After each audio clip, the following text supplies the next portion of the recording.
In Azam City, you're watching One TV News Channel. One TV News Channel. Serving you with information, news, sports, and public affairs. One TV News Channel. One TV News Channel. Serving you with love. Ang telebisyong pangmasa. One TV News Channel. One TV News Channel.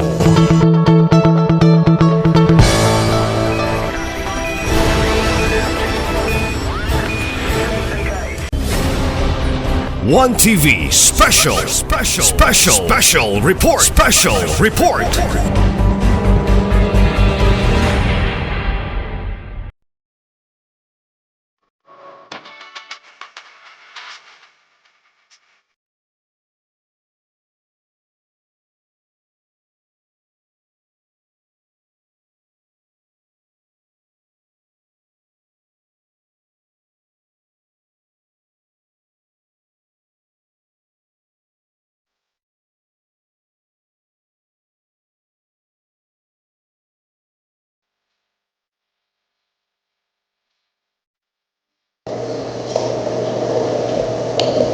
Honorable Mary, Present. Honorable Fuentes Chris, Honorable Lim, Honorable Ko, Honorable Romero de Sican, Honorable Suiso Jr., Present. Honorable Lau, Honorable Sakin Jr., Honorable Tapayan, Honorable Salvador, Honorable Waminal Jr., Honorable Moralion, Honorable Duhay Longson.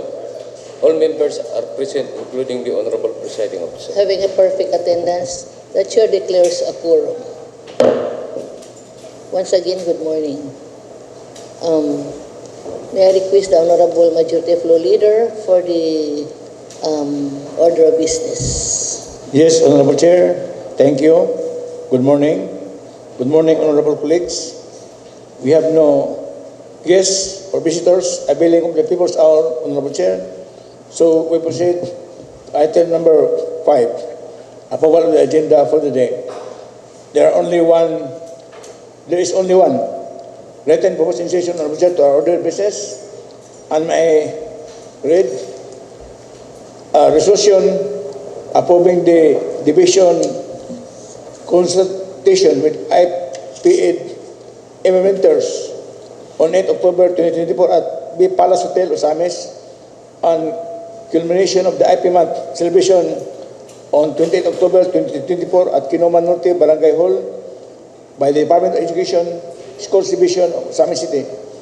This is the only request for inclusion in the order of business, Honorable Chair. So I will promote this motion to approve the agenda for the day with one inclusion, Honorable Chair, joint motion. There's a motion from the Honorable Majority Floor Leader for the approval of our agenda for today with one inclusion as being presented. Motion approved.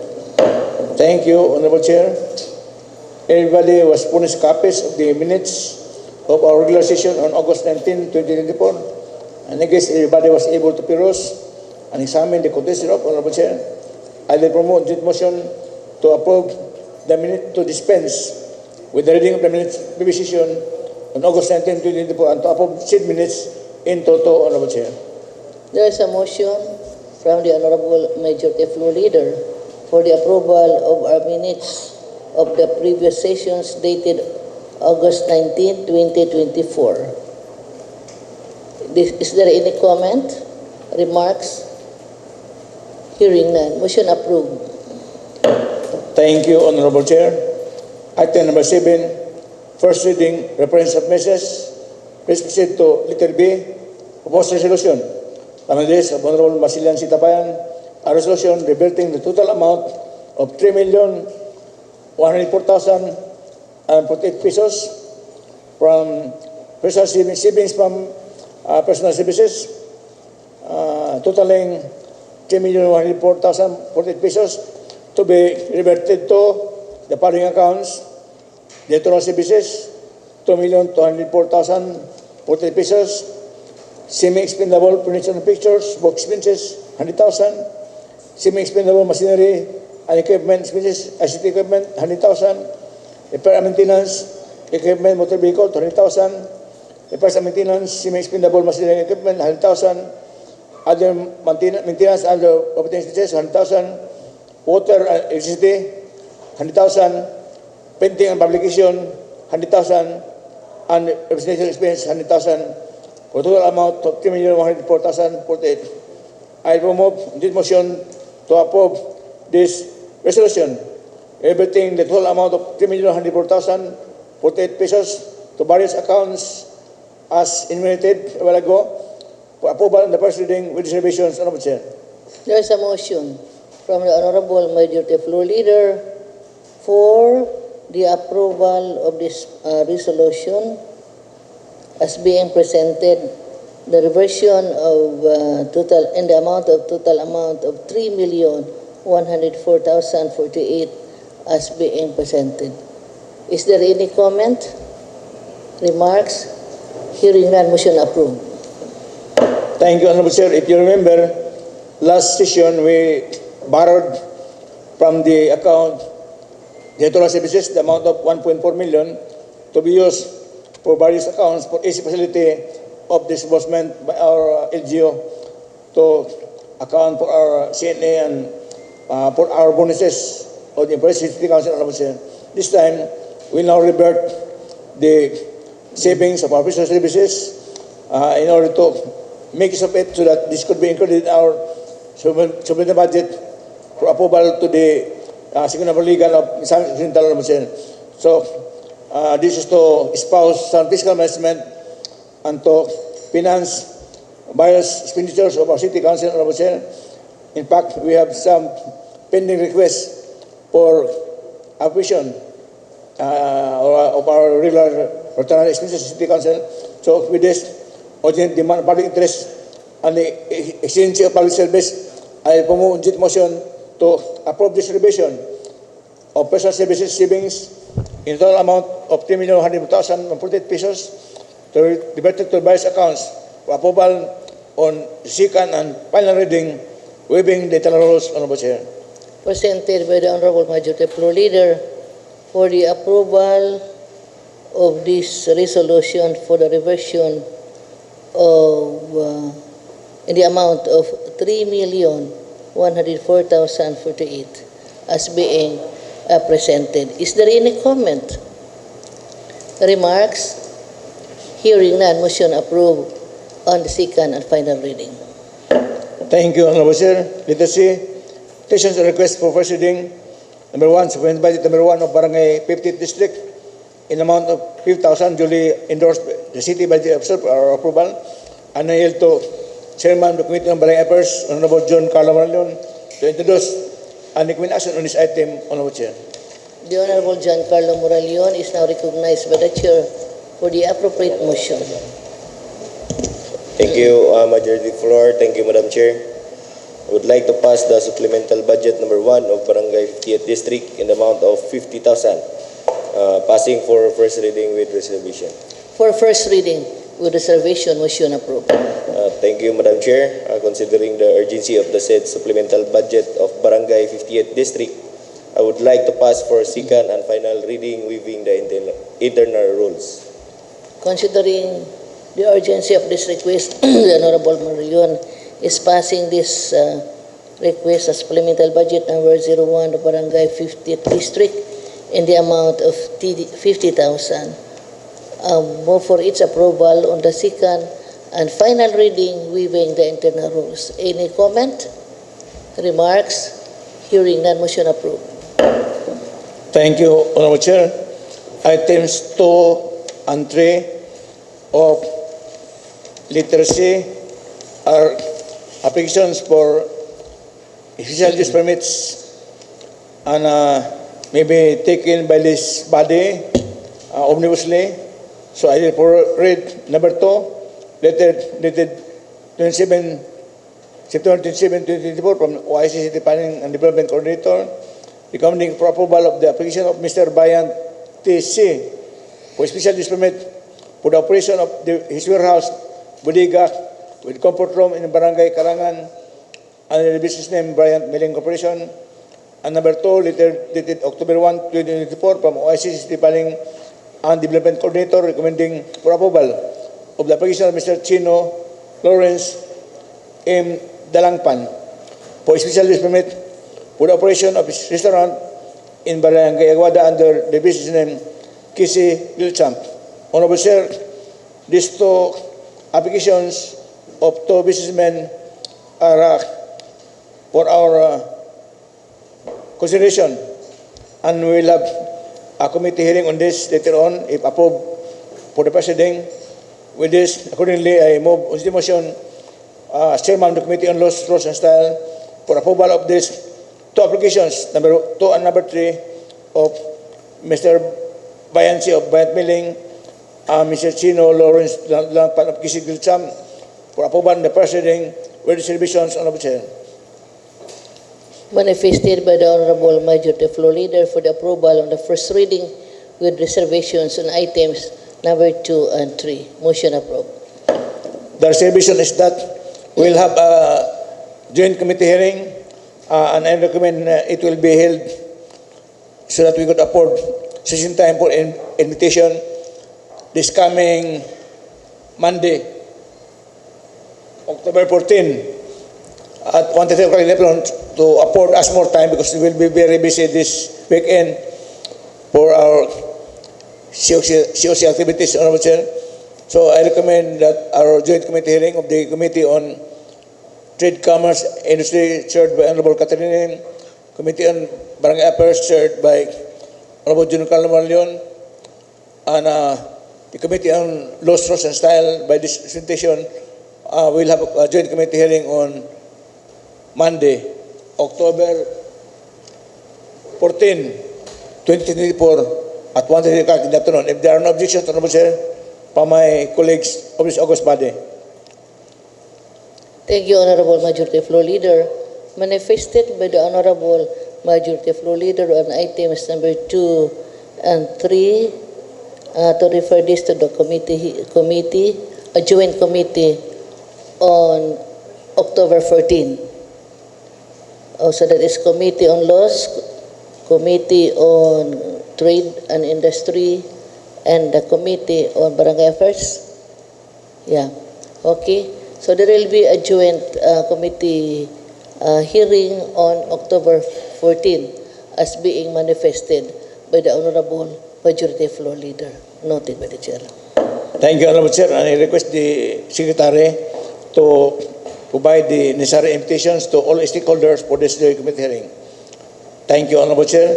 We proceed to letter D, Message of Communications, number 1, letter dated October 3, 2024, the City Administrator forwarding for appropriate disposition the advisory from the League of Cities of the Philippines with subject proactive position against illegal online gaming operations, other illegal activities committed in local offshore gaming hubs. Almost, sir, this letter from the President of the League of Cities of the Philippines, Mayor Joey Amonte of Quezon City, urge all LGUs to our city mayors to be proactive in our position against illegal online gaming operations or POGOs, other illegal activities due to the recent discovery by our Senate and House of Representatives that these businesses are being made but a ground for illegal activities such as human trafficking, illegal drug dealing, torture, other criminal activities, murder, and other crimes being committed in these hubs, POGO hubs. So we are enjoined by the League of Cities of the Philippines to be proactive in the conduct of our activities in the LGU, to be aware of these illegal activities within our EOR or area of responsibility. Honorable Chair. But in the meantime, we will just, I recommend that this letter of our city administrator on the advisory from the LCP of League of Cities of the Philippines be, in the meantime, be duly noted and record City Council, Honorable Chair. Thank you, Honorable Majority Floor Leader. On item number 1, on messages and communications, manifested by the Honorable Majority Floor Leader that this be just duly noted. Thank you, Honorable Chair. Number 2, tax fund trial balance, detailed statement of financial position, statement of cash flows as of August 31, 2024, duly submitted by the city accountant, and these statements are readily available upon demand by any member of the City Body from our city secretary, Honorable Chair. So in the meantime, I recommend that this financial statements be just, in the meantime, be duly noted in the record City Council, Honorable Chair. Thank you, Honorable Majority Floor Leader. And items number 2, on the trust fund balances, manifested by the Honorable Majority Floor Leader that this be just duly noted. Thank you, Honorable Chair. There are no committee reports submitted on my table under item number 8. We proceed to item number 9. Please, we proceed to letter C. Unassigned business whereby we have one appropriation, Honorable Chair, which may I now present a resolution approving the division constitution with IPED implementers on 8 October 2024 at B Palace Hotel, Osamis, and culmination of IP month celebration on 20 October 2024 at Kinoma Norte Barangay Hall by the Department of Education Schools Division of Osamis City. Also, and I yield to the Pretty Chairman, the Committee on Education, Honorable Cecil Yoko, to introduce and recommend on this item, Honorable Chair. The Honorable Cecil Ko is now recognized by the Chair for the appropriate motion. Thank you, Madam Chair. Thank you, Majority Floor Leader. I move to pass a resolution approving the division consultative with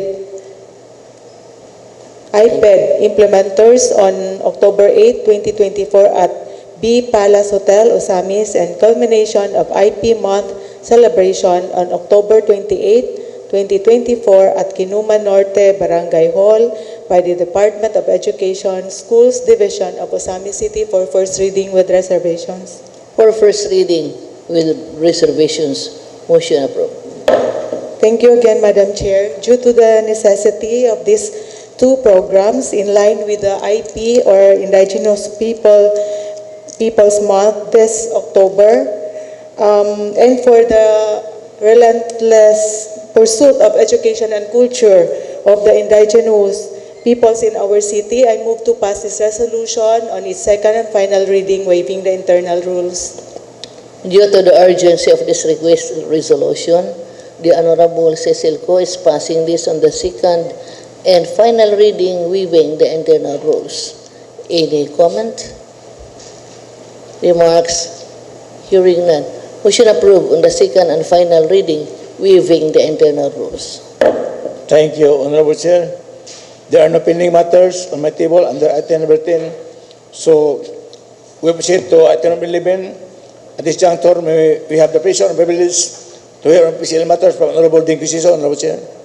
The Honorable Zuiso is now recognized by the Chair for some PCL matters. Thank you very much, Madam Chair. The Board of Federation of PCL, with respect to the upcoming PCL Congress, has been moved and postponed. The President Board, Luida Alcalde, is planning to have it during the monthly celebration of the Pirangat, which is on the November, or probably on the December. Since we already had our registration fee deposited to their account, we will going to have it another communication for its postponement so that the accounting department will not need for us for the liquidation because they are already asking for it. Thank you very much, Madam Thank you, Honorable Zuiso, for your information. Noted by the Chair. Thank you, Honorable Chair. Thank you, Honorable Ciso. At this point of time, may we have the privilege and pleasure to hear on iski matters from Honorable John Pell, the Longsod, Honorable Chair. The Honorable Duhay Longsod is now recognized by the Chair for some ABC matters. Thank you, Majority Floor Leader and Madam Chair. No importance announcement from the SK, Madam Chair, but we would like to put into the record for our congratulations and to our hardworking governor for his successful third State of the Province address. Thank you, Honorable Chair. Oh, thank you for your manifestation, Honorable Duhay Longson. Noted. Thank you, Honorable Dilonso. Thank you, Honorable Chair. At this juncture, we have the privilege and pleasure to hear on ABC matters from Honorable John Carlo Morlayon, Honorable Chair. The Honorable Giancarlo Moralion, you have now the chair for some ABC matters. Thank you, Madam Chair. As of now, Madam Chair, none to report. Thank you. Okay, noted. Thank you, Honorable Morlayon. Thank you, Honorable Chair. At this point of time, may we also have the pleasure and privilege to hear on matters concerning the indigenous people from Honorable Dinky Siso, Honorable Chair. The Honorable Dinky Suiso is now recognized by the chair for some matters concerning the indigenous people. Thank you very much, Madam Chair. The month of October is the IP month, or the Indigenous Peoples Month, and then this is supposed to be celebrated by the entire Subating culture of the 5 ancestral barangays of our city. Now, since we don't have yet the chairman of the NCIP and then the chieftain, former Councilor Rolina Bation, supposedly be submitting her proposal for the said activity, but I already called her up, so what would be their plans for the upcoming activities. But since every barangay, the 5 ancestral barangays, are now having its proposal also for the celebration of the IP month, we will going to have it a consolidated activity for the 5 ancestral barangays, and we will going to submit it to the mayor's office, Madam Chair, for the celebration alone. Who will submit you? All the IPs in 5 barangays, we Okay. will have it consolidated and submit it to the office of the mayor. Okay, thank you. Noted. Thank you very much. Thank you, Honorable Chair. Before I proceed to the final chapter of our order of business, may I just gladly remind everybody that after this session, probably at 9:30 o'clock in the morning, we'll have a meeting with the mayor and with our governor, to include the vice mayor, the presiding officer, and the 10 elected city councilors of Osama City, Honorable Chair, for our Sinso Pinoy meeting at Aya Hotel, probably at 9:30. So I request my honorable colleagues to be on standby for any further instruction from our city mayor, Honorable Chair. And before I proceed further, may I yield to my colleagues for any other important announcement that may be relevant or material to our that may wish to bring forth before this body, Honorable Chair. Okay. Is that clear to everybody? Okay ba ang information from the Honorable Majority Floor Leader that at 9:30 this morning, there will be a meeting with Asenso Pinoy at Aya Hotel, no?